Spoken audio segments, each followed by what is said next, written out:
Everyone, this is Manisha Chauhan and welcome back to education unfurl biology. आज के इस video के अंदर हम डिस्कस करने वाले हैं कि अगर आप एमएससी एंट्रेंसेस के लिए तैयार कर रहे हो, आप एमएससी एंट्रेंसेस की प्रिपरेशन कर रहे हो, तो आप क्या बुक्स रेफ़र कर सकते हो, क्या आपकी स्ट्रैटेजी होनी चाहिए। अगर आपको एमसीक्यूज़ प्रैक्टिस करने हैं तो वो आपको कब करने हैं, किस तरीके से एमसीक्यूज़ को प्रैक्टिस करना है, कहाँ कहाँ से एमसीक्यूज़ आपको मिल सकते हैं, अच्छे एमसीक्यूज़ जो आपके एमएससी एंट्रेंसेस को प्रिपेयर करने में आपकी हेल्प करेंगे। तो ये सारी चीज़ें हम आज इस वीडियो में देखने वाले हैं, तो स्टे ट्यून्ड और एंड तक इसको ज़रूर देखना। तो सबसे पहले आती है आपकी एनसीईआरटी। आपको एनसीईआरटी पढ़नी है 11th एंड 12th की। क्यों मैं कह रही हूँ कि आपको एनसीईआरटी पढ़नी है 11th एंड 12th की, तो सबसे पहले तो इससे आपका एक बेस तैयार हो जाएगा, ठीक है, अगर नहीं है तो। दूसरी चीज़, कुछ क्वेश्चंस पेपर में ऐसे आते हैं जो अगर आपने एनसीईआरटी भी पढ़ी हुई है ना, तो आप उन क्वेश्चंस को ईजिली एड्रेस कर पाओगे। फॉर एग्जाम्पल, पैसिव इम्यूनिटी से क्वेश्चन आ गया या एवोल्यूशन चैप्टर से आ जाते हैं क्वेश्चन उठ के, तो 5 से 10 या 10 से 20% ऐसे क्वेश्चन होते हैं, अगर आपने एनसीईआरटी पढ़ी हुई है ना ठीक ठाक, तो भी आप उन क्वेश्चंस को एड्रेस कर सकते हो, आप उनको आंसर कर पाओगे। अब क्या है कि आपको अपनी नॉलेज टेस्ट करनी है कि आपको एनसीईआरटी आती भी है कि नहीं आती। तो उसके लिए आप क्या कर सकते हो, नीट के क्वेश्चन पेपर्स उठा लेना, PYQs, previous year question papers, 3-4 साल के। इससे पहले हम एआईपीएमटी कहते थे, तो ये वाले जो पेपर हैं आप कोई भी 3-4 साल के पेपर्स उठा लेना, उनको सॉल्व करके देखना, क्योंकि उसके अंदर काफ़ी सारे क्वेश्चन एनसीईआरटी से आते हैं। बायो वाला सेक्शन आप सॉल्व करना, अगर आपके 80% मार्क्स आ जाते हैं, 80% के अराउंड या 70%, तो ठीक ठाक है आपकी एनसीईआरटी, तो आपको पढ़ने की दोबारा से ज़रूरत नहीं है। फॉर एग्जांपल, आपको तैयारी कैसे करनी है, अब इसमें से मतलब प्रैक्टिस कैसे करना है नीट का पेपर, उसके अंदर, उस पेपर के अंदर ज़ूलॉजी बॉटनी दोनों सेक्शंस होते हैं, है ना। तो ज़ूलॉजी से भी आपको क्वेश्चंस मिलेंगे, बॉटनी से भी क्वेश्चंस मिलेंगे। तो आपको क्या करना है, अगर आप ज़ूलॉजी का पेपर दे रहे हो तो बॉटनी के क्वेश्चंस मत ट्राई करना, सेंस नहीं बनता है ना फिर बॉटनी के क्वेश्चंस ट्राई करने का, क्योंकि वो आपके एमएससी में नहीं आने वाले हैं। तो सिर्फ वही क्वेश्चंस आपको ट्राई करने हैं जो आपके एमएससी एंट्रेंसेस में आ सकते हैं, ठीक है, उसके सिलेबस के अकॉर्डिंग ट्राई करने हैं। तो वो क्वेश्चन सॉल्व करके देखना, फिर देखना आपके कितने परसेंट बन रहे हैं, ठीक है। अगर आप सॉल्व कर पा रहे हो तो अच्छा खासा नंबर आप स्कोर कर रहे हो, तो आपको स्टडी नहीं करनी है एनसीईआरटी। बट अगर आप कम परसेंटेज लेके आ रहे हो इस क्वेश्चंस में भी, नीट के क्वेश्चंस भी नहीं सॉल्व हो रहे हैं, 20-50 या 60% सॉल्व हो रहे हैं, तो आपको एक बार एनसीईआरटी थरो करनी है, मतलब ऊपर ऊपर से पढ़ लेना, इतना घुसना नहीं है एनसीईआरटी के अंदर। फटाफट से उसको रीड मारना है, इंपॉर्टेंट पॉइंट्स देखने हैं। डाइजेशन वाला चैप्टर है, जैसे उसके अंदर दिया हुआ है ह्यूमन डेंटिशन का दिया हुआ है, कैसी होती है वो देखना है। तो ये जो मेन मेन चीज़ें होती हैं ये देखनी है, ज़्यादा घुसना नहीं है उसके अंदर, ठीक है। टाइम वेस्ट नहीं करना, 5 दिन मैक्सिमम लगा लेना, और अगर कोई बहुत ही ज़्यादा इमरजेंसी है या आप बहुत ज़्यादा स्लो पढ़ते हो तो हद से हद 10 दिन, इससे ज़्यादा नहीं, ठीक है। 5 भी मैंने बहुत ज़्यादा बताया वैसे तो, मतलब इसको फटाफट करना है एनसीईआरटी को। फिर आता है आपका मेन कंटेंट। मेन कंटेंट कौन सा, जो एमएससी एंट्रेंसेस की तैयारी करनी है आपको, वो वाला कंटेंट, ठीक है। ये कहाँ से मिलेगा, ये सिलेबस के अकॉर्डिंग आपको तैयार करना है, यहाँ वहाँ का बिल्कुल नहीं पढ़ना। अब सिलेबस कहाँ से आएगा, सिलेबस या तो यूनिवर्सिटी ने रेफ़र किया होगा, ठीक है, जैसे एमडीयू रेफ़र करती है सिलेबस, या तो वैसे रेफ़र किया हुआ होगा। अगर नहीं किया हुआ है तो फिर उस यूनिवर्सिटी का जो बीएससी का सिलेबस है ना, उसी सब्जेक्ट का जिसमें आप एंट्रेंस देने वाले हो, वो आप रेफ़र कर सकते हो। फॉर एग्जाम्पल, आपने दिल्ली यूनिवर्सिटी का एंट्रेंस देना है, ठीक है, एमएससी ज़ूलॉजी का देना है, मान के चलते हैं। तो आप क्या करोगे, आप दिल्ली यूनिवर्सिटी ने ऐसे कोई सिलेबस नहीं रेफ़र किया हुआ कि अगर आपको एमएससी ज़ूलॉजी का एंट्रेंस देना है तो आप इस सिलेबस के अकॉर्डिंग तैयारी कर लो, ऐसा कुछ नहीं है। तो आप क्या करोगे, आप बीएससी ज़ूलॉजी वाला सिलेबस निकाल लेना दिल्ली यूनिवर्सिटी का, और उसके अकॉर्डिंग तैयारी करना, ठीक है। अगर बीएचयू के लिए तैयारी करो तो बीएचयू का निकाल लो और उसको तैयार कर लो, ठीक है। मोर और लेस सिमिलर रहता है सिलेबस, अगर ज़ूलॉजी का है तो ज़्यादा या कम, बहुत ही कम डिफरेंस होगा। तो ये आपका सिलेबस आपके हाथ में है कि आपको ये तैयार करना है, फिर आपको एमएससी का एंट्रेंस देना है। इस सिलेबस के अंदर ना यूनिट वाइज दिया होगा, डिफरेंट डिफरेंट सेमेस्टर्स होंगे। अगर मान लो आपने सिलेबस बीएससी वाला लिया है, उसके अकॉर्डिंग आप तैयार कर रहे हो, तो डिफरेंट डिफरेंट आपके सेमेस्टर्स हैं, उसके अंदर डिफरेंट डिफरेंट यूनिट्स होती हैं, तो बहुत ज़्यादा हो जाता है सिलेबस। तो अब हम क्या करने वाले हैं, हम यूनिट वाइज नहीं करेंगे, हम करेंगे प्रिपरेशन टॉपिक वाइज। कौन से टॉपिक्स हैं जो बहुत ज़्यादा इंपॉर्टेंट है, कौन से टॉपिक्स हैं जो कम इम्पॉर्टेंट है, कौन से ऐसे टॉपिक्स हैं जो इम्पॉर्टेंट ही नहीं है, इनको हम स्किप कर सकते हैं। इस तरीके से आप कैटेगरी बनाओगे, उसके अकॉर्डिंग आप प्रिपेयर करोगे। इंपॉर्टेंट टॉपिक आप पहले प्रिपेयर करोगे, लेस इंपॉर्टेंट उसके बाद आप तैयारी करोगे, उसको प्रिपेयर करोगे, और जो नहीं है इंपॉर्टेंट बिल्कुल भी, आप उनको स्किप कर सकते हो। इनको स्किप करने के लिए मैं क्यों कह रही हूँ, क्योंकि सिलेबस बहुत ज़्यादा हो जाता है, 6 सेमेस्टर्स का आपको सिलेबस रेडी करना है ना, तो कुछ ना कुछ भूल ही जाओगे एग्ज़ाम में। तो भूलना ही है तो जो नहीं है इंपॉर्टेंट उसी को भूलते हैं ना। इंपॉर्टेंट और लेस इंपॉर्टेंट, इन पे फोकस रखना है अपने को। लेस इंपॉर्टेंट का मतलब इम्पॉर्टेंट तो है लेकिन इतना नहीं जितना ये वाले टॉपिक्स हैं। कुछ टॉपिक्स होते हैं जो एग्जामिनर्स के फेवरेट होते हैं, हर साल उस टॉपिक से क्वेश्चन आता है, ठीक है, कॉन्सेप्ट बेस्ड। अब ये कैसे पता चलेगा कौन सा टॉपिक इंपॉर्टेंट है, कौन सा नहीं है, कौन सा लेस इंपॉर्टेंट है, ये आपको पता चलेगा प्रीवियस ईयर क्वेश्चंस का आप एनालिसिस करोगे तब। आपको PYQs देखने पड़ेंगे, किस तरीके से पेपर आता है, कौन से क्वेश्चंस जो हैं वो ज़्यादा पूछे जाते हैं। कुछ क्वेश्चंस तो ऐसे होते हैं जो बिल्कुल ही रिपीट हो जाते हैं, मतलब पिछली बार भी वही देखने को मिले थे और इस बार भी डिट्टो वही क्वेश्चन आ गया। ऐसे भी कुछ क्वेश्चंस होते हैं। इसके अलावा कॉन्सेप्ट्स भी रिपीट होते हैं, मतलब अगर आप एक कॉन्सेप्ट देखोगे तो उस कॉन्सेप्ट से रिलेटेड हर साल कुछ ना कुछ पूछा गया है, ठीक है। चाहे फिर वो स्टेटमेंट बेस्ड हो, चाहे फिर वो डायग्राम बेस्ड हो, किसी भी तरीके से उस कॉन्सेप्ट से रिलेटेड क्वेश्चन आया हुआ है तो वो कॉन्सेप्ट आपका चला जाता है इंपॉर्टेंट में, ठीक है। तो आप PYQ एनालिसिस करो, प्रीवियस ईयर क्वेश्चंस को देखो, किस तरीके से क्वेश्चंस पूछे हैं, उसके अकॉर्डिंग आपको 3 चीज़ों में डिवाइड करना है, important, less important and not important at all. पहले आपको इंपॉर्टेंट कवर करना है। अपना जो सिलेबस है उसका प्रिंट निकाल लिया, इंपॉर्टेंट वालों पे डबल स्टार कर दिया, लेस इंपॉर्टेंट वाले पे सिंगल स्टार कर दिया, और जो नॉट इंपॉर्टेंट एट ऑल है ना, या तो आप उनको स्किप कर दो, पर अगर आपका मन नहीं मान रहा है कि नहीं यार स्किप नहीं करना, तो आप क्या करो, आप उनकी एक डेफिनेशन पढ़ लो एटलीस्ट, कि वो कह क्या रहा है टॉपिक, उस टॉपिक के बारे में थोड़ा बहुत पढ़ लो और उससे रिलेटेड जो एग्जाम्पल्स हैं वो एक बारी देख के चले जाना, ठीक है। इससे ज़्यादा इतना फोकस करने की ज़रूरत नहीं है उन टॉपिक्स पे जो बिल्कुल भी इंपॉर्टेंट नहीं है, ठीक। पूरा सिलेबस करने की ज़रूरत नहीं है, बहुत ज़्यादा सिलेबस होता है तो भूल सकते हो, भूलने के चांसेस ज़्यादा हैं। तो वो जो नॉट इम्पॉर्टेंट एट ऑल वाले क्वेश्चन है ना, उनको भूल लो, बाकी को नहीं भूलना है, ठीक है। तो पूरा सिलेबस आपको कवर नहीं करना है, इंपॉर्टेंट टॉपिक्स।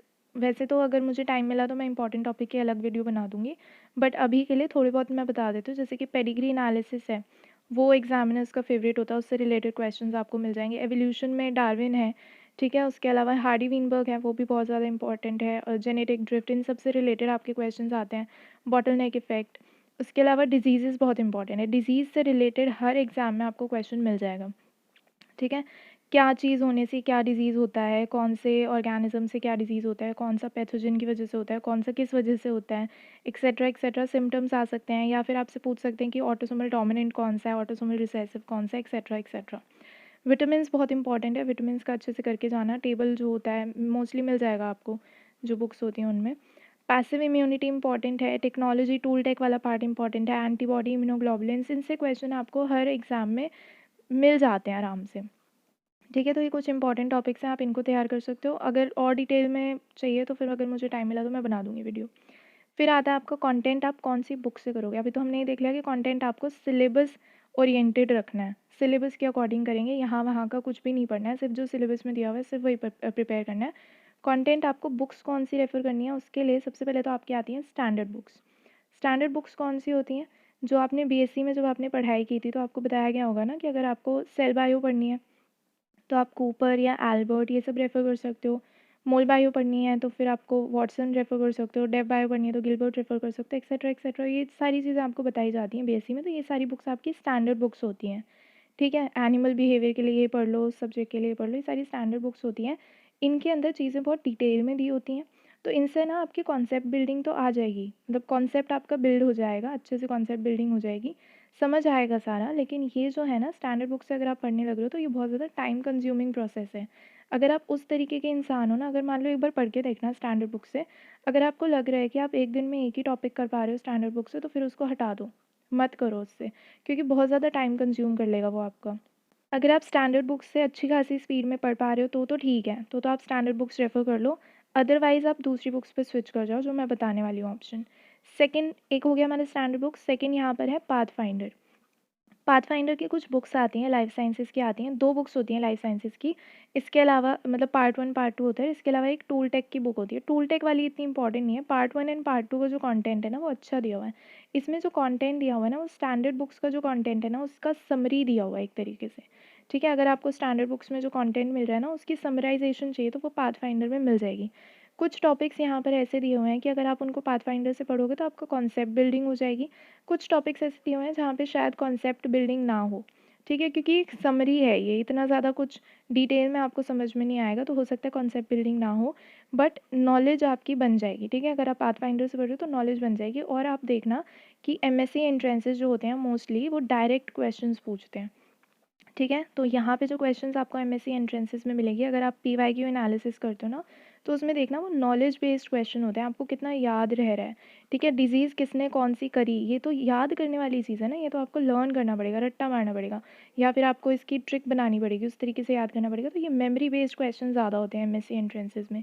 डिजीज़ हो गए, विटामिन हो गई, तो बहुत सारा याद करना होता है, तो पाथफाइंडर ठीक है उसके लिए, ठीक है। तो यहाँ पे कॉन्सेप्ट ना भी बने कोई बात नहीं, बस आपको ये रखना है कि अगर आपको बिना कॉन्सेप्ट बिल्डिंग के भी, मतलब कुछ टॉपिक्स में तो बन ही जाएगा, बट जिनमें नहीं बन रहा है कॉन्सेप्ट, वहाँ पे आपको याद रहनी चाहिए चीज़ें, ठीक है। स्टैंडर्ड बुक्स नो डाउट बहुत अच्छी हैं, बेस्ट हैं, लेकिन अगर आपको बहुत जल्दी कवर करने हैं टॉपिक्स तो आप पाथफाइंडर से पढ़ सकते हो, ठीक है।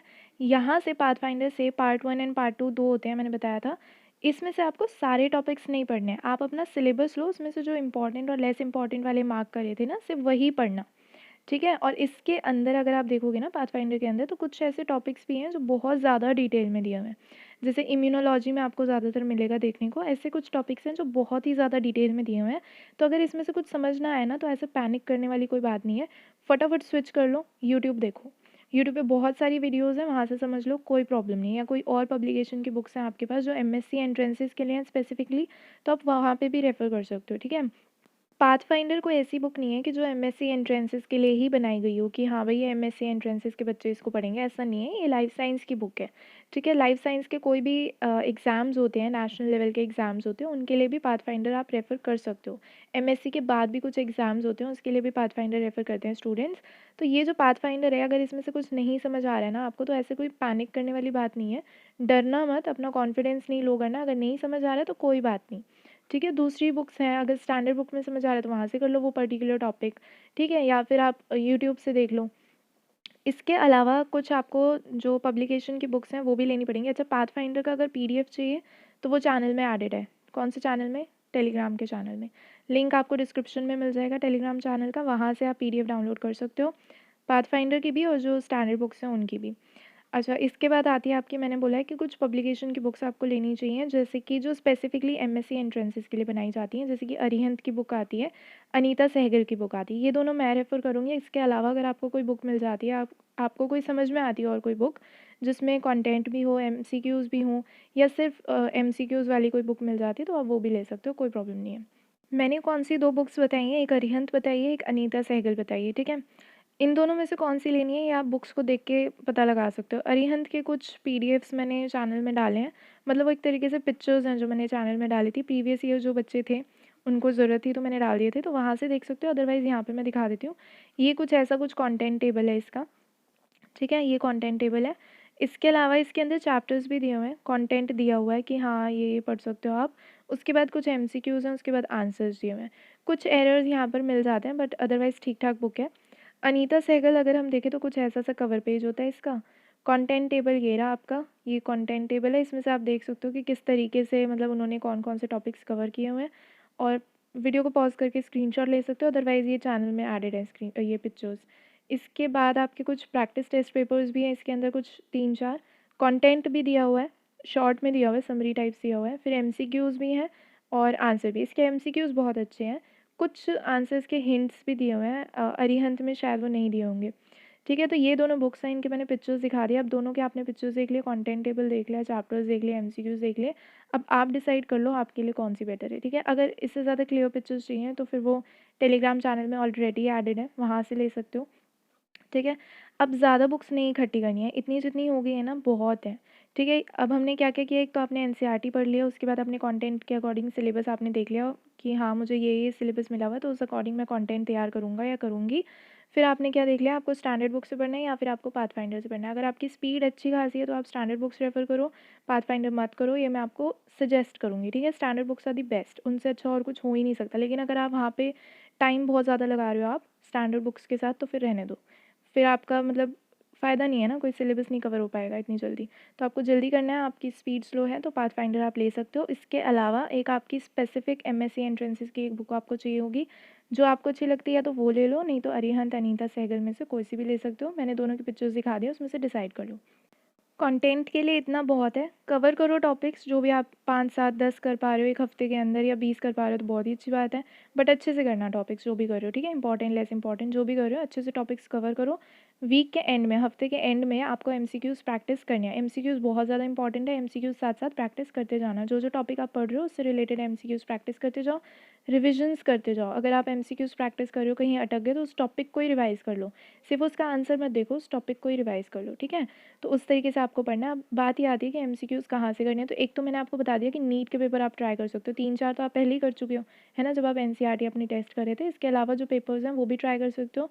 मतलब कुछ ऐसे हफ्ते के एंड में ना, मतलब 1 या 2 दिन ऐसे रख लो जब आप सिर्फ और सिर्फ MCQs ही प्रैक्टिस करो। तो नीट के पेपर्स हो गए, वो प्रैक्टिस कर लिए, या फिर अब आपके पास अनीता सहगल या फिर अरिहंत या कोई और बुक है जिसमें MCQs हैं, वहाँ से आप प्रैक्टिस कर सकते हो। जो भी आपने टॉपिक्स प्रिपेयर कर लिया ना, उसके अकॉर्डिंग करते जाओ MCQ सॉल्व। इसके अलावा एक बहुत इंपॉर्टेंट चीज़ है, वो है प्रीवियस ईयर क्वेश्चंस। आपको प्रीवियस ईयर क्वेश्चंस करके जाने ही जाने हैं। अगर आप DU के लिए प्रिपेयर करो किसी एक पर्टिकुलर सब्जेक्ट के लिए, तो ऐसा नहीं है कि सिर्फ DU के PYQs देख के जाओगे। BHU के भी देख लो, JNU के भी देख लो, पौंडीचेरी यूनिवर्सिटी है, बहुत सारी यूनिवर्सिटी हैं, CU सेट हो गए, सारे PYQs आपको करके जाने हैं, क्योंकि इससे क्या होता है, आपकी प्रैक्टिस होती है। अभी आपके पास बहुत टाइम है। मोस्टली जो MSc एंट्रेंसेस होते हैं ये कब होते हैं, ये मई या जून में होते हैं, है ना, ज़्यादातर। तो अभी जनवरी चल रहा है, आपके पास काफ़ी महीने हैं, बिना पैनिक करे आप तैयारी कर सकते हो। टॉपिक्स पढ़ते जाओ, MCQ सॉल्व करते जाओ। जितना ज़्यादा MCQ सॉल्व करोगे उतना बेटर रहेगा आपके लिए, आप रिटेन कर पाओगे, क्योंकि आपको पता चल जाएगा कि आप कहाँ पे भूल रहे हो। तो आप उस टॉपिक को ही रिवाइज़ कर लेना, है ना, तो साथ साथ रिविजन भी होती चली जाएगी। आप अभी पढ़ रहे हो, आपको महीनों तक याद रखनी है ये चीज़ें, तो रिविजन बहुत ज़्यादा ज़रूरी है, उसमें आलस नहीं करना। Previous year question papers already Telegram channel में एडेड है। इसके अलावा मैं डिस्क्रिप्शन में भी डाल दूँगी, कोई रह जाए तो आप मुझे कमेंट करके बता सकते हो, मैं वो भी डाल दूँगी डिस्क्रिप्शन में उसका लिंक। इसके अलावा अगर आपको नीट के पेपर्स चाहिए, प्रीवियस ईयर पेपर्स, तो उसका PDF भी चैनल में मिल जाएगा, टेलीग्राम चैनल के अंदर मिल जाएगा। स्टैंडर्ड बुक्स कहाँ से डाउनलोड करनी है, कौन सी वेबसाइट से स्टैंडर्ड बुक्स मिल जाएंगी आपको, जैसे कि गिलबर्ट है, कूपर है, एल्बर्ट है, लेनिंजर है, वॉटसन है, ये सारी कहाँ से आप डाउनलोड कर सकते हो, कौन कौन सी वेबसाइट्स हैं, उसके लिए ये वाले वीडियो मैंने बनाया हुआ है। ये वीडियो आपको मिल जाएगा गाइडेंस वीडियो करके, चैनल में एक प्लेलिस्ट है, ठीक है, उसके अंदर जाना, तो उसके अंदर ये सारी वीडियोस मिल जाएंगी। रेफरेंस बुक्स आपको कौन सी रेफ़र करनी है वो बताया हुआ है। इसके अलावा आपको पता करना है अगर आपको कि यार सब्जेक्ट कौन सा चूज़ करूँ, MSc कौन से सब्जेक्ट में करूँ तो बेटर रहेगा, तो उसके लिए भी आपको गाइड करने के लिए मैंने ये वीडियो बनाई हुई है, ये देख सकते हो। इसके अलावा different different university different different MSc entrances offer करती है, डिफरेंट कोर्सेज ऑफर करती हैं, तो वो सारा अगर आपको जानना है तो आप ये वाली वीडियो देख सकते हो। सीट्स के बारे में बताया हुआ है, एग्जाम कब कंडक्ट होता है, एप्लीकेशन फॉर्म कब निकलता है, वगैरह वगैरह जो चीज़ें हैं वो यहाँ पर बताई हुई हैं। इसके अलावा पेपर सोल्यूशन की वीडियोज़ तो हैं ही चैनल में। यहाँ पे मैं आपको एक प्रो टिप देती हूँ, जब आप MCQ सॉल्व कर रहे हो ना, PYQ सॉल्व कर रहे हो या कोई भी MCQ सॉल्व कर रहे हो, तो MCQ के आंसर पे फोकस करने की जगह ना MCQ के कॉन्सेप्ट पे फोकस करना, ठीक है। जब आप आंसर पे फोकस करते हो ना, तो सिर्फ आप आंसर देखते हो और फिर चले जाते हो, फिर नेक्स्ट MCQ पे चले जाते हो। इससे अच्छा है ना आप कॉन्सेप्ट पे फोकस करो। अगर आपका MCQ पैसिव इम्यूनिटी पे है, उससे रिलेटेड कुछ है, तो पैसिव इम्यूनिटी का पूरा कॉन्सेप्ट ही देख डालो, ठीक है। तो क्या होता है कि MCQs के रिपीट होने के चांसेस कम होते हैं, बट कॉन्सेप्ट तो पक्का पक्का रिपीट होते हैं, ठीक है। कुछ ऐसे कॉन्सेप्ट्स हैं, जैसे कि मैंने पहले भी बताया था, पेडिग्री जो है वो ऐसा कॉन्सेप्ट है जो पक्का पक्का रिपीट होता है, उसको एग्जामिनर नज़रअंदाज बहुत ही रेयर केसेस में करेगा, ठीक है। तो क्वेश्चन के रिपीट होने के चांसेस कम हैं। कुछ ऐसे हाँ एग्ज़ाम्स हैं जहाँ पे रिपीटेड क्वेश्चंस भी मिलते हैं, लेकिन उससे ज़्यादा आपको रिपीटेड कॉन्सेप्ट मिलेंगे, ठीक है। तो जब भी आप PYQs करते हो ना, तो वहाँ जो कॉन्सेप्ट पूछा गया है ना, उसके ऊपर फोकस करना। तो आपको सिलेबस और कॉन्सेप्ट बेस्ड अप्रोच रखनी है, यानी कि आपको पढ़ना ही नहीं है सिर्फ, आपको पढ़ना है, MCQs भी सॉल्व करने हैं, और सिर्फ MCQs सॉल्व नहीं करने हैं, उनके कॉन्सेप्ट को भी देखना है। और कॉन्सेप्ट जो आप देखने वाले हो वो सिलेबस के अकॉर्डिंग देखना है कि ये टॉपिक सिलेबस में है भी या नहीं है। तो आज के इस वीडियो के अंदर इतना ही। अगर वीडियो किसी भी तरीके से अच्छा लगा, हेल्पफुल रहा हो, तो do hit the like button, share it with your friends and do subscribe the channel. Thank you.